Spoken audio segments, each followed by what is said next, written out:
Bien, el día de hoy vamos a hablar sobre el movimiento parabólico. Observemos los siguientes gráficos, las siguientes imágenes.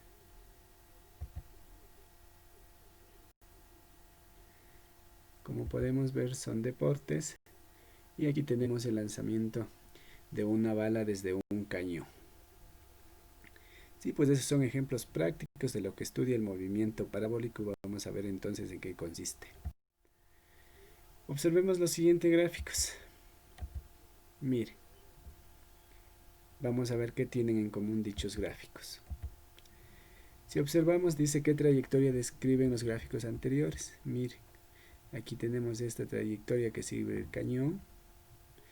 Y aquí también esta moto que sale de una rampa también tiene esta trayectoria, ¿sí?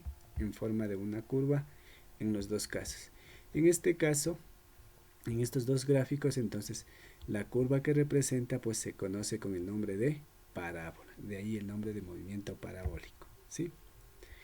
Y vamos a ver qué tipos de movimientos intervienen para que se transforme o se forme esta trayectoria curvilínea, esta trayectoria en forma de parábola. ¿Sí? Vamos a analizar más adelante cuáles son esos movimientos que dan paso a esto. Un movimiento parabólico, también llamado movimiento de proyectiles, es una aproximación a casos reales como el lanzamiento de una jabalina, el salto largo, el movimiento de una pelota de béisbol, el disparo de un proyectil desde un cañón, como pudimos observar cuando se juega fútbol, cuando se juega básquet. Son ejemplos prácticos del movimiento parabólico. Galileo fue quien demostró que el movimiento parabólico debido a la gravedad es un movimiento compuesto por dos tipos de movimientos, un movimiento horizontal y otro vertical. Por lo tanto, el movimiento parabólico se forma de la unión de dos movimientos, uno horizontal y el otro vertical.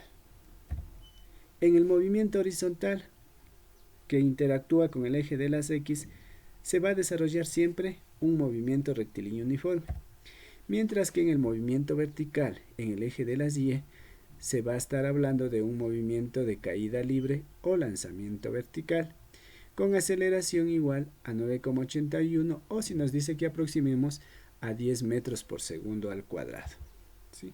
Entonces el movimiento parabólico es igual a la unión de un movimiento horizontal MRU más un movimiento vertical o caída libre, también dependiendo, con movimiento rectilíneo uniformemente variado. Eso significa que vamos a utilizar características de fórmulas del MRU e igual características y fórmulas del movimiento vertical. ¿Qué es un tiro semiparabólico? Un tiro semiparabólico tenemos como el que se indica en la figura, cuando lanzamos horizontalmente un objeto con una velocidad horizontal x. En este caso, la velocidad en y va a valer siempre 0, ¿sí? Y de ahí que se forma una semiparábola, de ahí su nombre de movimiento o tiro semiparabólico, ¿sí? Es decir, solo se le imprime una velocidad inicial para el eje de las x. Sí, entonces podemos observar en la figura que tenemos un cuerpo A que es lanzado de manera horizontal con una velocidad de x, que se mantendrá constante, ya que dijimos anteriormente que en el eje de las x va a ser un movimiento rectilíneo uniforme y por lo tanto la velocidad va a ser constante. Mientras que en el movimiento vertical se observa que al inicio tenemos una velocidad inicial de 0, pero a medida que el cuerpo va cayendo, esta velocidad cada vez va aumentando, ¿sí? El gráfico está tomado en cuenta para distancias tanto en el eje X como en el eje de las Y en intervalos de tiempos iguales, ¿sí? Entonces aquí podemos darnos cuenta, mire, la velocidad en X permanece siempre constante, vale lo mismo, por eso es un movimiento rectilíneo uniforme, mientras que para el eje de las Y, la velocidad en Y empieza con 0 y a medida que baja va aumentando su velocidad, por eso se trata de un movimiento acelerado. El tiro parabólico tenemos ya cuando tenemos un tiro que forma una parábola completa, como tenemos aquí. Entonces aquí podemos observar, tenemos una velocidad inicial. Esta velocidad inicial, parte de esta velocidad inicial corresponde al eje de las X y logra desplazar horizontalmente. Parte de esa velocidad corresponde al eje Y y es la velocidad que logra elevar a este objeto, ¿sí? Entonces lo primero que empezamos por calcular son las componentes rectangulares de esta velocidad, es decir, cuánto corresponde a la velocidad para el eje X y cuánto corresponde a la velocidad para el eje Y con las fórmulas que tenemos aquí. Velocidad en X es igual a velocidad por coseno del ángulo y velocidad en Y es igual a velocidad por seno del ángulo. Vamos a analizar el ejemplo donde tenemos un deportista que va a patear un balón. Va a patear con cierto ángulo de elevación y una velocidad inicial v sub 0. Cuando el deportista batea el balón, pues podemos observar que este balón tiene una trayectoria curvilínea desde donde pateó hasta donde llegó. Dicha trayectoria se conoce como parábola.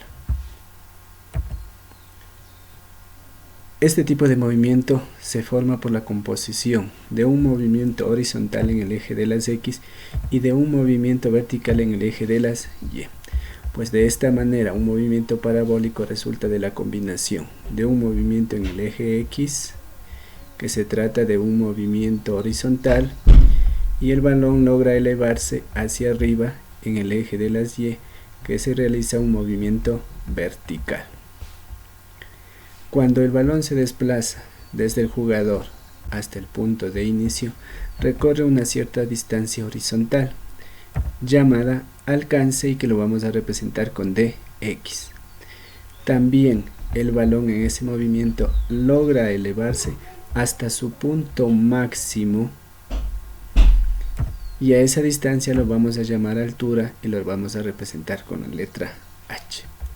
Este movimiento es posible gracias a que la velocidad inicial v sub 0, al ser aplicada bajo un ángulo determinado, se descompone en dos tipos de velocidades.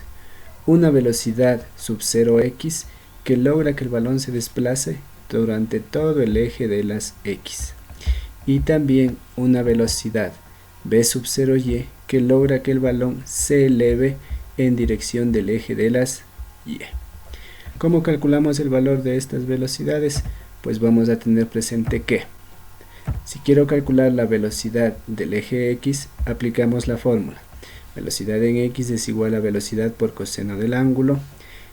Y para calcular la velocidad en el eje de las Y, pues tenemos que velocidad en Y es igual a velocidad por seno del ángulo.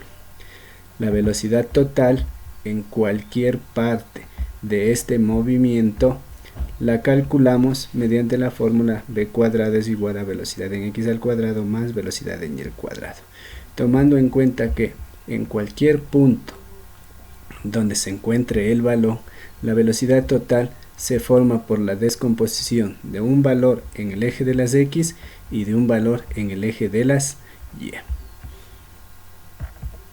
Vamos a considerar ahora el movimiento que se produce en el eje de las x. Este movimiento está regido bajo los principios del movimiento rectilíneo uniforme. ¿Qué significa esto? Que el valor de la velocidad va a ser siempre constante. Es decir, este valor de velocidad inicial en x es el mismo durante todo el movimiento parabólico. La fórmula que rige el movimiento rectilíneo uniforme pues es conocido: velocidad igual a distancia sobre tiempo. Aplicando al movimiento parabólico, entonces vamos a tener velocidad en x es igual a distancia en x o alcance y dividido para el tiempo que se demora desde el momento en que sale el balón del jugador hasta donde llega el jugador. Tenemos también un movimiento que rige ahora el eje de las Y. En el eje de las Y pues tenemos que este movimiento del balón está aplicándose un movimiento vertical, de tal manera que el balón logra subir desde el jugador hasta su posición más alta. Como podemos observar, la velocidad en el eje de las Y, a medida que el balón sube, va disminuyendo, ya que se trata de un movimiento desacelerado, hasta que llega un momento que en la posición más alta la velocidad Y vale 0. A partir de ahí, el balón empieza a descender con movimiento acelerado y por lo tanto su velocidad va aumentando. Las fórmulas que rigen el movimiento vertical en el eje de las y pues son las mismas que habíamos estudiado con anterioridad, es decir, velocidad final en y es igual a velocidad inicial en y más gravedad por tiempo. Velocidad final en y al cuadrado es igual a velocidad inicial en y al cuadrado más 2 gravedades por altura. Y altura es igual a velocidad inicial en y por tiempo más un medio de gravedad por tiempo al cuadrado.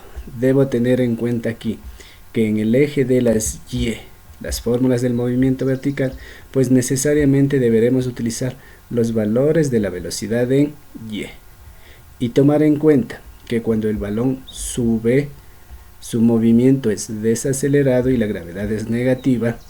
En cambio, a medida que el balón baja, el movimiento es acelerado y la gravedad tiene un valor positivo.